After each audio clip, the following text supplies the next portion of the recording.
Bonsoir YouTube, j'espère que vous allez bien et je vous souhaite la bienvenue dans ce nouveau numéro des Chroniques d'Aideline. Je suis Isalira et pour vous conter l'histoire du monde qui nous entoure, je suis accompagnée d'Arxel. Bonsoir à tous, bonsoir à toutes, j'espère que vous allez bien ce soir, bienvenue dans ce nouveau numéro. Dans cette nouvelle émission, on va se concentrer sur l'histoire de notre monde depuis ses temps les plus anciens jusqu'à nos jours.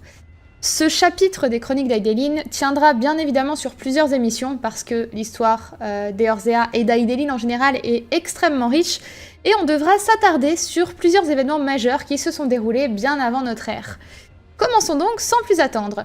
Et pour comprendre le monde qui nous entoure, nous devons creuser dans le passé et être témoins du cycle violent de naissance et de destruction qui a forgé Eorzea depuis les ténèbres. Eorzea est une terre rythmée par les calamités élémentaires, nommées également fléaux, qui plongent le royaume dans de courtes mais déchirantes périodes de chaos, nommées les ères ombrales, suivies par de plus longues périodes de prospérité, connues sous le nom d'ère astrale. Pour l'origine de ces termes et leur signification, je vous renvoie à l'émission sur l'hétérologie. Donc, la première question du jour, c'est qu'a-t-il bien pu se passer avant que la Terre ne subisse son premier fléau? Et d'après anciens écrits et chansons, les théologiens estiment que la préhistoire fut une période tumultueuse, de création incontrôlée, supervisée par un ou des dieux au tempérament plutôt instable. Ces créations ont cessé soudainement par la destruction de tout ce qui existait, ce qui permit, paradoxalement, à l'humanité de s'élever depuis le naufrage.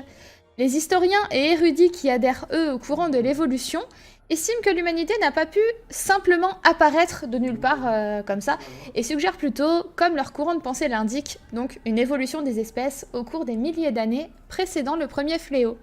Les deux courants de pensée s'accordent pourtant pour dire que l'histoire contemporaine débute avec l'avènement de la première ère ombrale. Cependant, ce n'est que lors de la 6e ère ombrale que par élimination, les érudits furent capables de déclarer avec assurance que le fléau qui a donc introduit la première ère ombrale était lié à l'élément vent sous la forme de terribles tempêtes, tornades ou même d'ouragans dévastateurs. De récents échanges avec certains Mogs que vous connaissez bien, puisqu'il s'agit des Mogs de Nimog, au cours desquels les anciens du village ont parlé d'une catastrophe due au vent avant les 5 premières calamités, ont permis de renforcer cette théorie. Petite anecdote à rajouter pour cette ère, il s'agit également de la période où Midgard-Zorm est arrivé sur les terres d'Aideline, mais nous en reparlerons plus en détail dans une prochaine émission. Suivant la première ère ombrale, il y a eu la première ère astrale. Et durant la première ère astrale, l'humanité aurait appris les rudiments de la survie, et notamment la sculpture de pierre et l'art de faire du feu.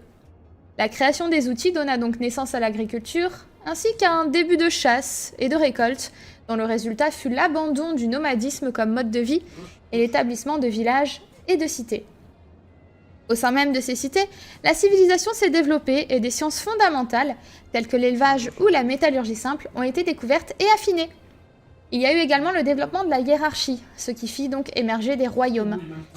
Hélas, le vice principal des rois est de ne pas savoir se satisfaire du nécessaire. Et bientôt, les dirigeants de ces pays abandonnèrent la création d'outils pour forger des armes, et l'ère sombra alors dans une folie sanguinaire. Les historiens estiment d'ailleurs que l'homme, alors équipé de haches et de pioches, n'a pas tardé à avoir une influence sur la faune et la flore qui l'entourent.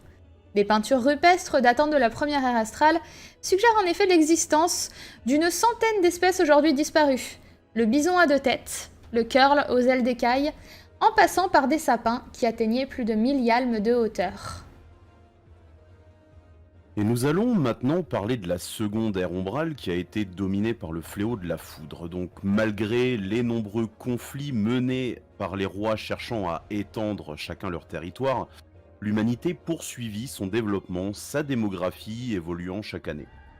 Afin d'offrir un toit et de quoi manger à la population, des forêts furent rasées et des champs plantés et labourés. Pour créer des outils et des armes, les montagnes furent creusées et les cieux furent noircis par la fumée des forges.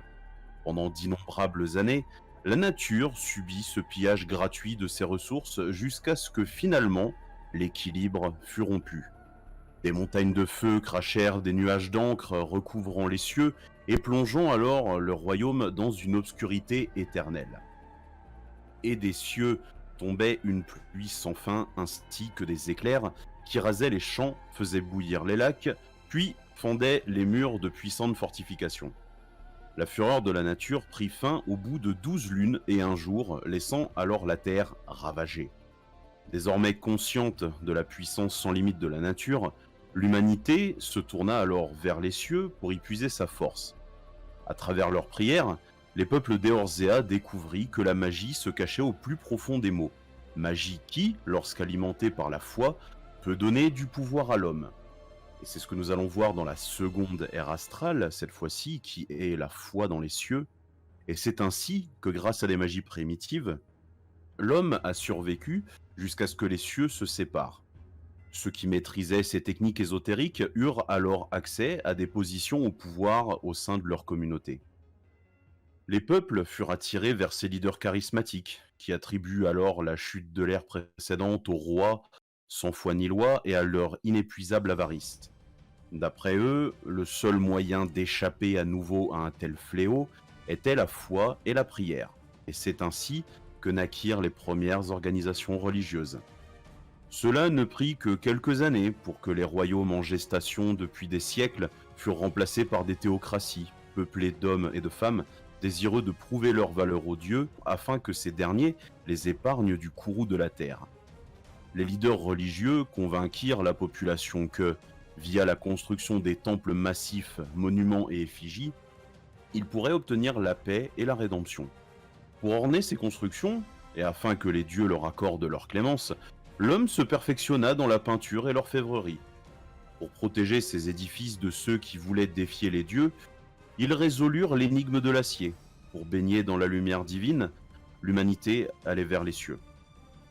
La construction, à la demande de l'Église, d'innombrables cathédrales, temples et sépultures au cours de la deuxième ère astrale, a vu le progrès rapide de la maçonnerie de pierre. Le mantra constant vers les cieux poussait les premiers architectes à concevoir des techniques qui pourraient défier les lois mêmes de la nature. Conséquence de cela, c'est que la foi et la peur ont donné aux églises un pouvoir absolu par-delà tout le royaume. Mais le pouvoir absolu entraîne la corruption de toute chose. Le désir de contrôle plaignait à monter les religions rivales les unes contre les autres, atteignant son paroxysme avec l'avènement d'un âge sombre prolongé, de guerres saintes, de chasse aux sorcières et de purges. Les villes étaient brûlées, les enfants vendus comme esclaves, tandis que les hommes et les femmes mouraient par milliers. Sans personne pour s'occuper des champs à la maison, les récoltes pourrissaient, laissant à la famine les quelques personnes qui n'étaient pas parties à la guerre. Les vainqueurs s'enrichissaient, mais il n'y avait nulle part où dépenser cette richesse nouvellement acquise. La route vers la reconstruction serait longue, mais le peuple était convaincu que s'il gardait la foi, il se relèverait, comme il l'avait fait une fois auparavant. Cependant, à cette époque, les dieux se sont lassés de l'humanité. L'orgueil démesuré de l'Église suffit à convaincre les cieux que le peuple d'Eorzea devait, une fois de plus, être humilié.